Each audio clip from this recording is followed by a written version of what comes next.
Seguimos conversando con Ricardo Romero, el politólogo especialista en relaciones con el Brasil y Mercosur. ¿Cómo queda el Mercosur?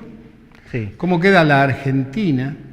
¿Y cómo queda el presidente argentino Mauricio Macri en este nuevo escenario que vos has descrito?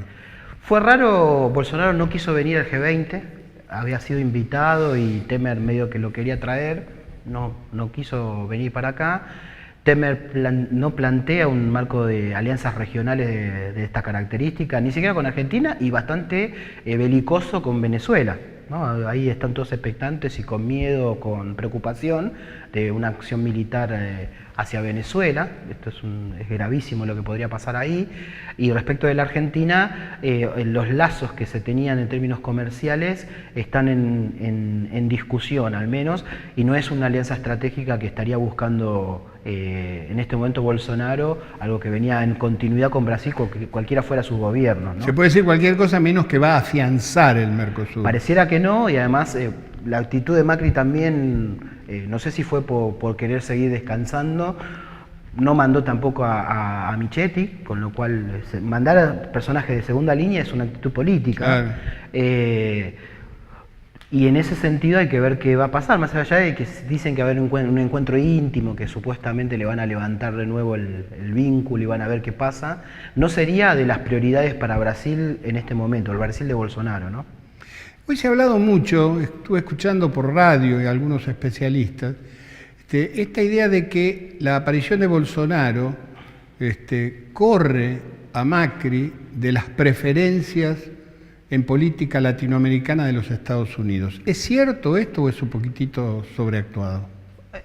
Estados Unidos no tuvo preferencias respecto a Argentina, no, digamos, vino acá para el vínculo de G20, pero en su agenda no es la prioridad. Trump está jugando un esquema bastante más, no aislacionista, pero sí autonomista, ¿no? O sea, de referencia de no tejer o no comprometerse en alianzas específicas que tengan que ver a sostener su esquema. Ni siquiera lo que había sido Bush, que trataba de atraer en su esquema de ALCA a un convenio de relaciones internacionales, afianzamiento. Esto Trump en este momento no. Marca un intento de autonomía y de decir, soy la principal potencia internacional y puedo hacer lo que quiero. Claro, con respecto a la Argentina, además se suma un hecho que es histórico. Argentina no puede establecer relaciones, por así decir, estratégicas societarias con los Estados Unidos porque compite en el mercado internacional con sus productos agropecuarios. Ahí está la situación, es que Argentina y América Latina tiene más vínculo con China a partir de la crisis de 2008, claro, fuertemente. China desplazó del segundo lugar de lo que era la Unión Europea como socio comercial o como comprador comercial, no sé si socio, que tenía más o menos 20%, hoy lo tiene China, el 20% claro, del comercio internacional.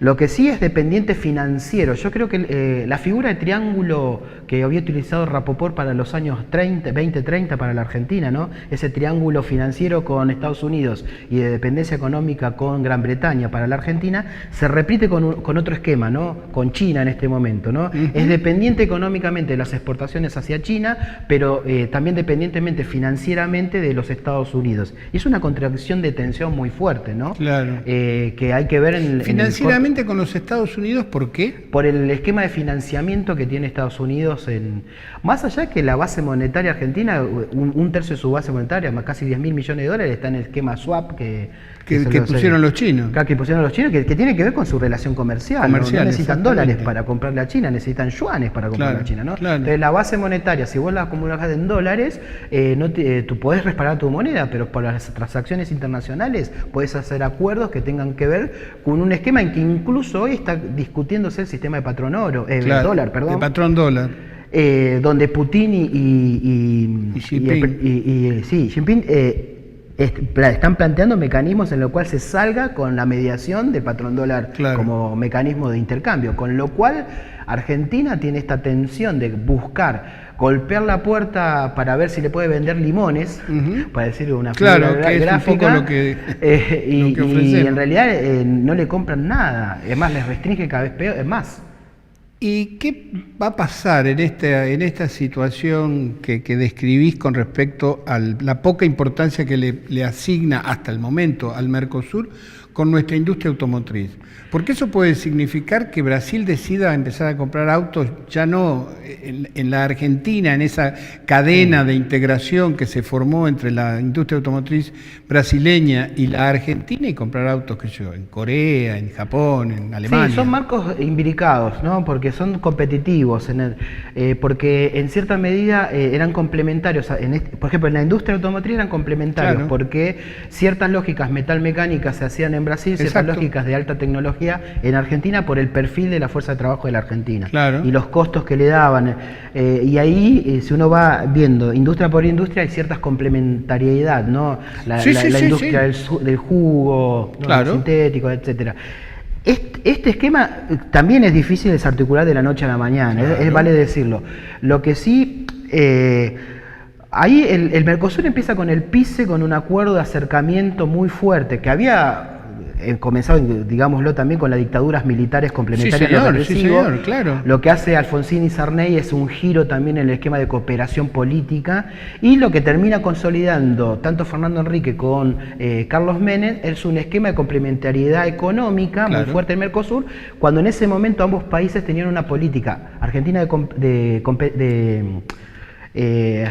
paridad cambiaria, de convertibilidad, y Brasil de una paridad cambiaria de 1 a 1 con el real, que les hacía un dólar barato, con lo cual poco competitivo, pero lo que les buscaba es una complementación y una integración de ambas industrias, ¿no? Claro. Que ahí fue que el mayor peso del 35% de exportaciones e importaciones, claro, era intrazona.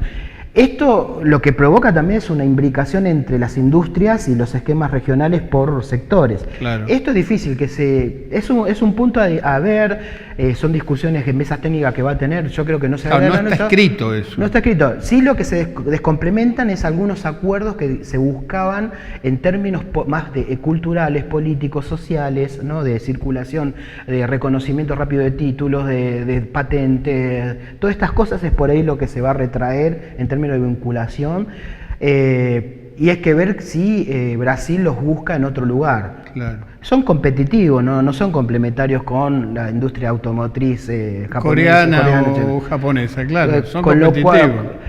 Que también Brasil y Argentina tampoco no tienen autos propios, son empresas transnacionales que están produciendo en territorio y ensamblan, también cabe decirlo, ¿no? Con claro, acá hay múltiples actores o sectores que están jugando que va a estar en tensión, digamos. Son las cosas por ahí que van a subsistir independientemente. Ahí hay que ver que son distintos niveles la integración. Una cosa es el libre comercio, otra cosa es la integración, otra cosa es la unidad estratégica regional económica, ¿no? Yo creo que esos niveles de acuerdos van a ir retrocediendo. Hay una última pregunta, Ricardo. ¿Hay posibilidades o hay elementos como para deducir que Brasil abandona su política de integración latinoamericana por una política más bien de lo que se llama en los libros subimperialismo?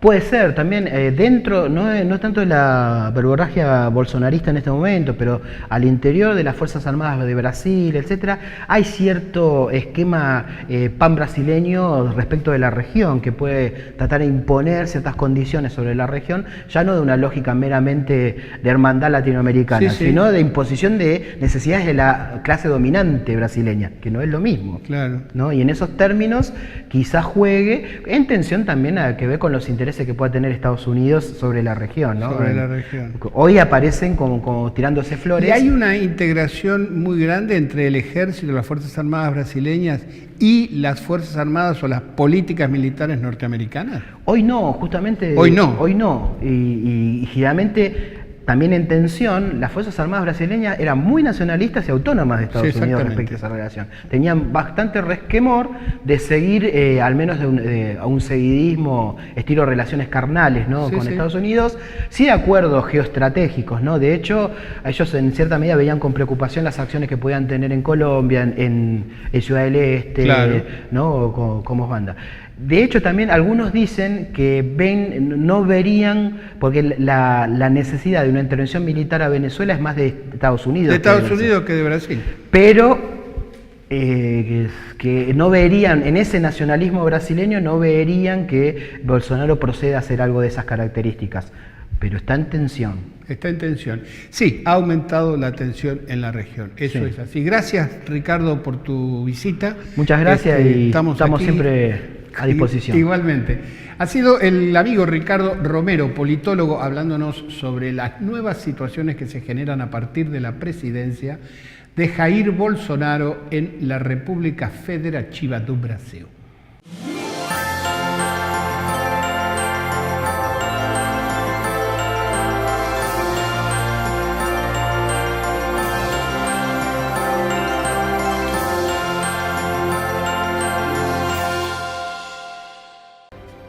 Y esto fue todo por hoy. Nos vemos mañana a las horas de siempre, alrededor de las 19 horas, aquí en Gente B con Noticias 3.0. Información del día, información nacional, internacional y siempre alguna entrevista para comentar estas noticias que leemos cada día. Hasta mañana y tenga usted muy buenas noches.